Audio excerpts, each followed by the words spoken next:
What's up, everyone? Welcome to Ben's Car Reviews. I'm Ben, and today we'll be dissecting the 2024 Nissan Frontier. Let's get right into it with the chart. Many trims to choose from for this 2024 Frontier. 6 actually, and a new one actually 2 new ones for 2024. I have these priced out, as I mentioned above, for the crew cab 4x4 setup, with the exception being the Pro 4X there, which will be the two-wheel drive. But checking out these trims: SSV, Pro X, Pro 4X, new SL, and new hardbody edition. S starts you off at $34,000 and change, and the hardbody will round you off at $43,000 and change, nearly $44,000. So across these 6 trims, hopefully there is a Frontier in this lineup that works for you and fits your budget.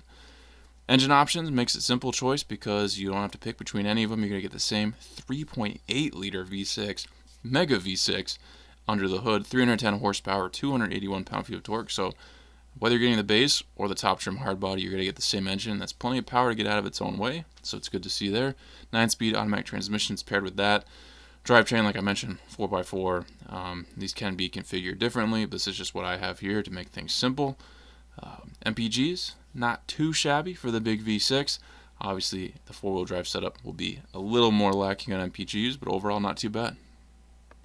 Real quick, guys, before we move on, here at Ben's Car Reviews, I strive to bring your most accurate and relevant information under 10 minutes. There's no misleading and no wasted time. If that's something that's intriguing to you and you like this content as you watch, please subscribe so I can continue to grow the channel. Let's keep going. Looking at the pictures released by Nissan now, I have to admit, I think what Nissan has done with this redesigned Frontier is fantastic, and I think it looks much better than, say, the new Colorado. Certainly not at the bottom of the design list of the mid-sized truck market. The looks of the Pro X and the Pro 4X especially are super sharp and rugged. Design-wise, I'm all in on this mid-sized truck. However, as far as features go, it's a fairly basic machine. King cab, crew cab, long bed, and rear-wheel drive are all options here, which is more than many mid-sized trucks are offering now, so that's definitely good to see from Nissan. You see a lot of these as company work trucks because you can have all those options. The hardbody edition is new and has limited availability. Unique design features include exclusive 17-inch Heritage alloy wheels, aluminum front skid plate, blacked out exterior accents like the grille, bumpers, over fenders, off-road rails, exhaust tips, door handles, mirrors, and decals, plus you get the sports bar. Top trims getting the LED signature headlights and LED taillights. LED fog lights can be had too. You get 17-inch wheels on all trims here on these Frontiers, and I think the designs are a bit disappointing. I'm only a fan of the wheel designs on the Pro X and Pro 4X. I think the hardbody edition is arguably the least attractive, and it's the most expensive trim, so that's definitely disappointing. SL gets dark painted machine finished aluminum alloy wheels. Those do look pretty decent. Those will be next in line of my favorite after the Pro 4X. The Pro 4X gets black aluminum alloy beadlock style wheels, which is why I think I like them so much, and Bilstein off-road performance shock absorber, so definitely some off-road capability there. That's the one that would go up against, say, the ZR2 or the Tremor and the Ranger, although not quite as capable. Certainly some capability there as well. And those will also get the all-terrain tires on that and the Pro X. The Pro 4X also, along with that, gets you underbody protection for the engine, transfer case, oil pan, and fuel tank. You get 6,640 pounds of max towing and 1,620 pounds of payload, and even the Pro 4X, should you offer that, gets you 6,170 pounds of towing and 1,220 pounds of max payload, so you're not suffering too much.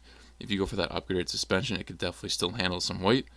If you haven't seen the sports bar on the Frontier in the wild, it looks pretty good. It's a durable, high-quality, 3-inch diameter black powder-coated aluminum with the third brake light integrated and a bed light as well. You can set up the bed quite nicely with many available features that Nissan offers, like 3 available Ulti-Track channels, spray-on bed liner, lighting, 120-volt outlet, and dampened assist tailgate. And finally, I like the color options here a lot on these Frontiers. Really nice shades of the colors that they've chosen. I'm going to give the SV the title of Best Bang for Your Buck, gaining interior features and ditching the rather unattractive base model looks a little bit for the better. And given the price tag is still well sub $40K, allows the buyer to have room to upgrade with packages should they want to do that and not end up with a crazy high MSRP. Looking inside here, super plain Jane interior. No offense to anyone named Jane, I didn't come up with the saying, but I think you are way cooler than this interior. Basic design and basic looking amenities. The Pro 4X setup is easily the easiest on the eyes, but still a bit of a disappointment. All they really add is some color, but the overall design is very boring. The standard touchscreen is a tiny 8 inches, but the top trims will get you a slightly larger 9 inch. I would be happier if the options were 9 and 10 instead. Apple CarPlay, Android Auto, 7-inch driver's digital gauge cluster area, although it's not so digital, mostly just gauge clusters. Available wireless charging pad, available power sliding moonroof with tilt, and available dual automatic climate control. The SV begins having the 6-way power driver's seat adjust and a 2-way manual lumbar support.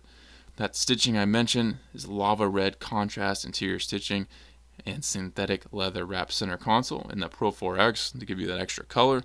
And it's a little bit nicer of a quality, but still not a good design. 60/40 split rear bench seat with storage underneath.